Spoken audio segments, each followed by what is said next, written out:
Hola, soy Mauricio José Schwartz y estas, espero, ya de las últimas versiones del Rey Desnudo retro, como lo hacíamos hace 2 años, porque como lo hemos hecho los últimos 2 años desde mi estudio, pues ha sido imposible hacerlos porque estamos encerrados en casita, pero el confinamiento, la cuarentena, el autoaislamiento empieza a aflojar en todo el mundo y empieza a replantearse el regreso a una nueva forma de hacer las cosas, pero algo que se parezca a lo que había antes, donde se pueda salir a la calle, donde se puedan tener ciertas relaciones sociales, comerciales, etcétera, que nadie sabe cómo va a ser. Algunos, sobre todo empresas, lo empiezan a diseñar cómo van a ser las cosas ahora que van a volver a entrar en acción. Pero nuevamente, como lo dije en el anterior video, y mire que me ha costado insultos, nadie es profeta, no hay adivinos. No cree usted de nadie que diga que puede profetizar el futuro, porque generalmente va a ocurrir que lo está a usted engañando y generalmente lo que hacen es adivinar el pasado. Pero en el proceso de desconfinamiento, en el proceso en que el mundo va relajando las exigencias de la cuarentena causadas por la epidemia de coronavirus, ha aparecido una idea de lo más curiosa que nace en uno de los lugares más repelentes donde pueden hacer una idea, que es en los alrededores de la peluca de Donald Trump, y que luego ha sido retomada por algunos de los peores lugares donde se pueden retomar ideas, incluidos los de la ultraderecha española y los de algunas otras ultraderechas de todo el mundo. Y la idea básicamente es esta: confinarnos para no contagiarnos y sobre todo para no contagiar a los demás, es decir, para reducir la velocidad de contagio del virus. Es un atentado a la libertad.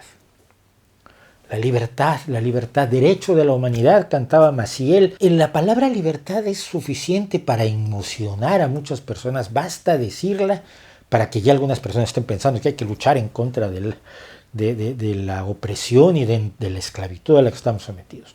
La idea más o menos es esta.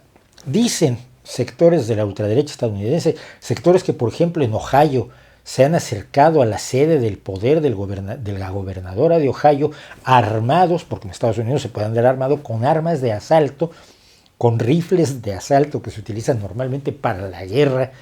Se han presentado para exigir que los dejen salir de sus casas. Nadie se le ocurrió decirle: oigan, están ustedes fuera de sus casas, no sé si se han dado cuenta, listos.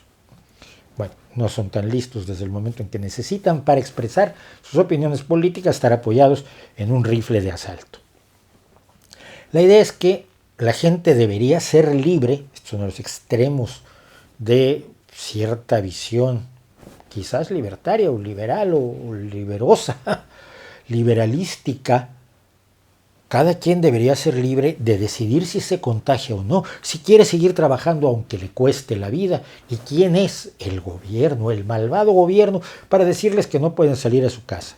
Coartando su libertad, coartando su sagrada libertad de morirse. Abro un paréntesis, yo creo que todo el mundo tiene la libertad de morirse. Si usted quiere morirse, creo que tiene derecho a hacerlo, creo que tiene derecho a morir dignamente, creo que tiene derecho a morir en el momento que quiera, si es realmente lo que quiere, es decir, revisando que no esté usted simple y sencillamente deprimido y que le puedan dar ganas de seguir viviendo en cuanto se le trate con un poco de terapia y con quizás algún medicamento. Yo creo que todo el mundo tiene derecho de disponer de su vida. Lo que nadie les ha dicho a los rednecks que han estado recorriendo Estados Unidos, a veces con armas de asalto, a veces simple y sencillamente con la boca por delante, es que la libertad de salir a la calle durante el confinamiento por la epidemia de coronavirus no los afecta solamente a ellos, sino que afecta a las personas a las que ellos podrían contagiar. Es decir, sabemos que el 50% de las personas que se infectan de coronavirus no tienen síntomas. Su sistema inmune gestiona perfectamente la presencia del virus, lo eliminan y siguen adelante. Pero son contagiosos durante 14 o 18 o 20 días. Las cifras todavía no son claras, pero son contagiosos durante mucho tiempo.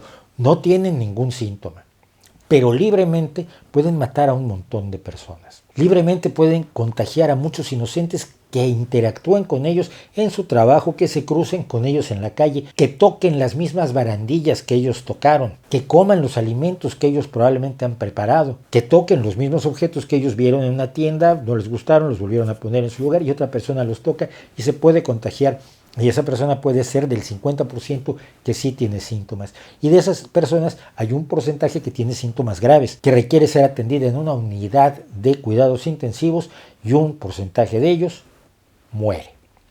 Es decir, el pretexto de la libertad acaba convirtiéndose en la libertad para perjudicar a otras personas, que en un mundo medianamente racional ya no es libertad.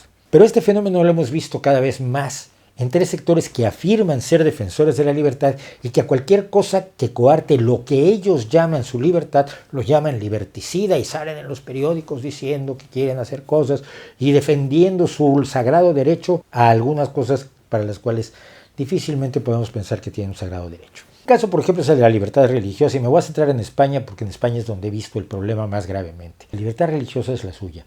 Ellos dicen, por ejemplo, que el matrimonio igualitario, es decir, que se considere que dos personas que se quieren se casen y vivan en pareja y sean felices y formen una familia independientemente del sexo o género al que pertenezcan, va en contra de su libertad religiosa.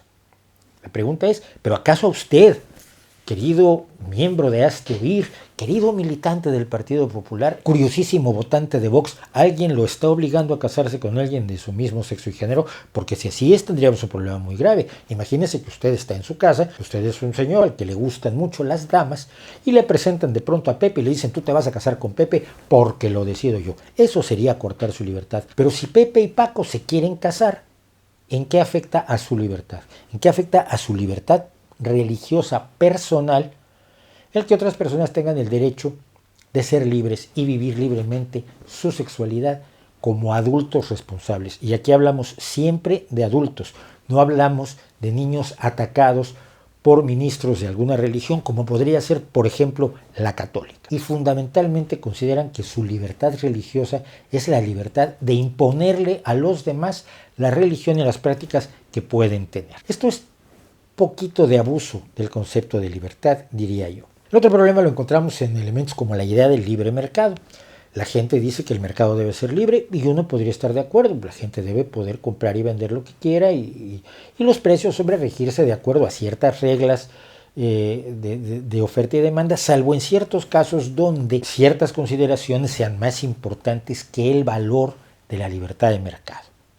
Por ejemplo, si se le pone un precio máximo a las mascarillas que ahora se va a requerir que la población utilice en numerosas ocasiones, se considera un atentado al libre mercado, porque la gente debe poder tener el derecho de vender las mascarillas a 50 euros cada una para que cada persona use 2 o 3 diarias y se deje el sueldo o tenga que vender un riñón para poderse comprar las mascarillas que necesita.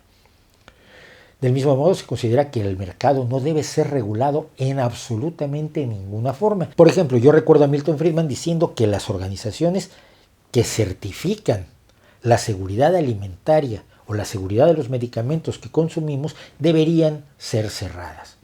En el caso de los Estados Unidos era la FDA, la Food and Drug Administration, la Administración de Alimentos y Medicamentos, y Milton Friedman decía que no, que estas organizaciones debían ser cerradas y que la gente decidiera en libre mercado qué medicamento le servía, qué medicamento no le servía, y si algún medicamento mataba a demasiadas personas, hombre, la gente libremente dejaría de comprarlo y ese medicamento saldría del mercado en un proceso libre de oferta y demanda, donde lo que menos valía, por supuesto, la pena, era la vida de las personas que murieron creyendo que estaban comprando un medicamento útil.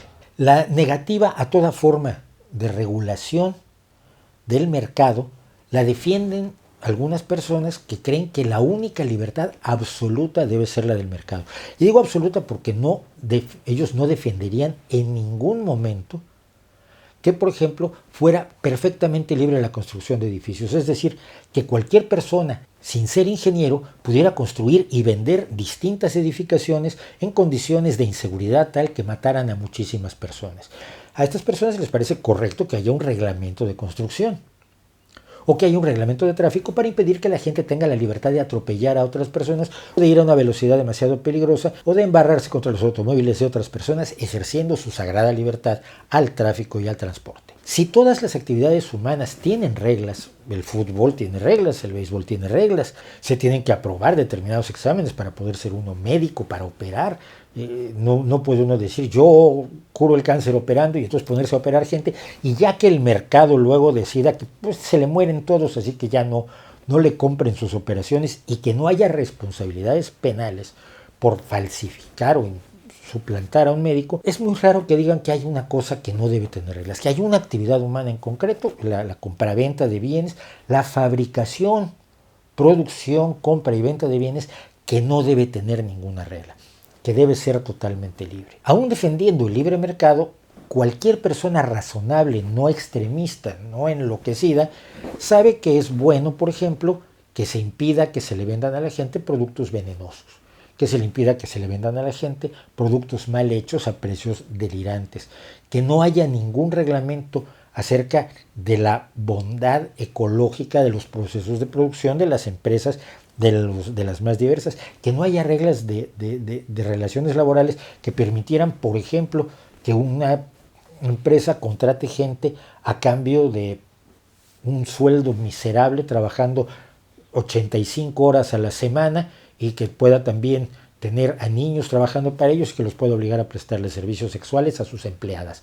Es decir, hay un reglamento laboral que interviene en la producción y creación de los bienes y productos y servicios a los que accedemos, que permite que la producción no sea dañina ni para los propios empleados, ni para los consumidores, ni para los proveedores, ni para las personas que viven alrededor de la empresa que pudieran ser afectadas porque la empresa libremente contamina lo que le da la gana. Pero cada vez que uno habla de la regulación de las actividades económicas, alguien dice, lo que tú quieres es la propiedad social de los medios de producción, el comunismo bolchevique, y que el gobierno decida todo respecto de la economía, como en la Unión Soviética, que decidían qué modelo de abrigo iban a usar todos los hombres ese año.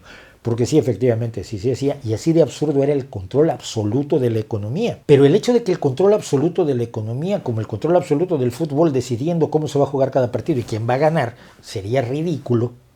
La libertad absoluta simple y sencillamente es impracticable y además puede ser terriblemente perjudicial en lo social. Detrás de la libertad de expresión se están ocultando muchas personas que quieren difundir mentiras. Esto ya lo hemos tocado en otros vídeos sobre libertad de expresión y no voy a meterme demasiado en ello, solo aclarar. Usted es libre de opinar lo que quiera, hasta lo más repugnante que puede imaginarse, pero no es libre de mentir. Cuando se miente, no se está ejerciendo la libre expresión, sino se está atacando la libertad de información. Si usted dice algo que es patentemente falso, o que usted sabe que es patentemente falso, o que el consenso científico, los hechos evidentes le dicen que es patentemente falso, y usted lo sigue difundiendo, usted no está ejerciendo libremente su expresión de sus ideas, porque no está expresando ideas, está dando información falsa. Y no pueden sentarse sobre la libertad de expresión, que es uno de los derechos fundamentales del ser humano. No pueden ni podemos permitir que se sienten quienes lo usan como pretexto para vender patrañas.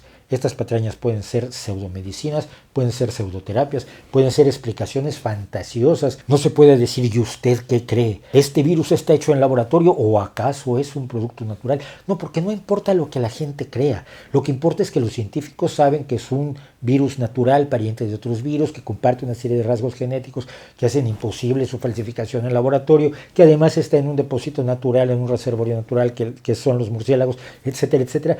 Y cualquier especulación medianamente dándole credibilidad a una falsedad no es sino desinformación. Muchas veces quien quiere coartar la libertad de otros acude al pretexto de la libertad. Libertad es algo más que no estar preso. Usted se puede imaginar que puede no estar preso en Corea del Norte o en Bielorrusia o en Guinea Ecuatorial y sin embargo no ser libre porque vive bajo dictaduras atroces. La libertad nunca es absoluta, salvo la libertad que ocurre dentro de nuestras cabezas, donde podemos pensar lo que nos dé la gana.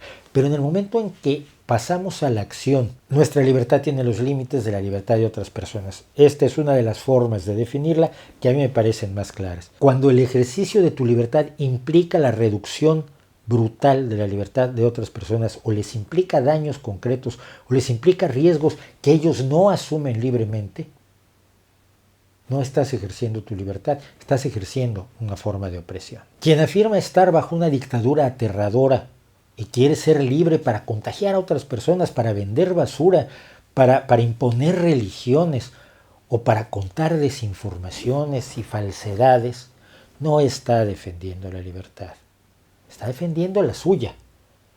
Pero el problema de la libertad es que no solo es individual. Yo estaría de acuerdo con John Stuart Mill en que la esencia de la libertad es fundamentalmente individual. Pero la libertad es un hecho social. No hay una sociedad libre si los individuos no son libres, pero para que todos los individuos sean libres debe haber un respeto a la libertad de todos los demás. Debe haber una consideración a las obligaciones sociales y colectivas de no hacer daño. Esta cuarentena la hemos hecho socialmente y la hemos hecho por un compromiso esencialmente social. No porque nos arranque nuestra libertad un gobierno malévolo, sino porque sabemos que no debemos contagiar de enfermedades gravísimas y potencialmente mortales a nuestros conciudadanos. La gran mayoría de las personas de este mundo no van a morir de COVID-19, no van a morir a causa del coronavirus. Puede morir un número importante de la población, tenemos ya un número terrible de muertos en este momento, pero minoritario. Es por ellos, es para que sigan teniendo la libertad de estar vivos, para que sigan teniendo la libertad de seguir adelante con sus proyectos como individuos tan valiosos como todos los demás, por lo que hemos hecho este confinamiento. No por una ocurrencia de una especie de tiranía que alguien se ha inventado, sino por nuestra conciencia del valor que tiene nuestra sociedad. Hasta los más individualistas han descubierto que son seres sociales, que lo que les gusta es hacer cosas en sociedad, ir de compras a lugares donde hay gente, donde lo atienden otras personas, ir a conciertos donde comparte la música con otras personas, ir a tomar una copa en un lugar donde escuchan música y conversan muchas personas, caminar por la calle, pasear, saludarse y detenerse a conversar con el vecino o un desconocido o alguien con quien nos encontramos, estar con los amigos, estar con la familia. El más brutal individualista, ultralibertario, tiene que reconocer que este confinamiento le está enseñando el valor que tiene la sociedad, porque como individuos sin sociedad la vida carece bastante de sentido y lo más probable es que no seamos capaces ni siquiera de sobrevivir. Aquellos trabajos que nos parecían los más viles, los más despreciables, la gente se reía, ¡ay, es que era cajera de supermercado, pobrecita! Lo que hemos descubierto es que esos trabajos son enormemente importantes porque nos permiten seguir existiendo en nuestra sociedad, permiten que nuestra sociedad, no nuestra individualidad únicamente, nuestra sociedad siga funcionando. Y por eso aplaudimos todavía hoy, a las 8 de la noche, a todas esas personas que sin habérselo planteado antes, se han jugado la vida para que otras personas sigan disfrutando la libertad de vivir. En este sentido, quizás el regreso a la nueva normalidad sea una buena forma de reevaluar lo que llamamos libertad y ser más suspicaces ante aquellos que nos dicen que están defendiendo la libertad cuando es la nuestra la que están poniendo como precio de la suya. ¿No cree usted?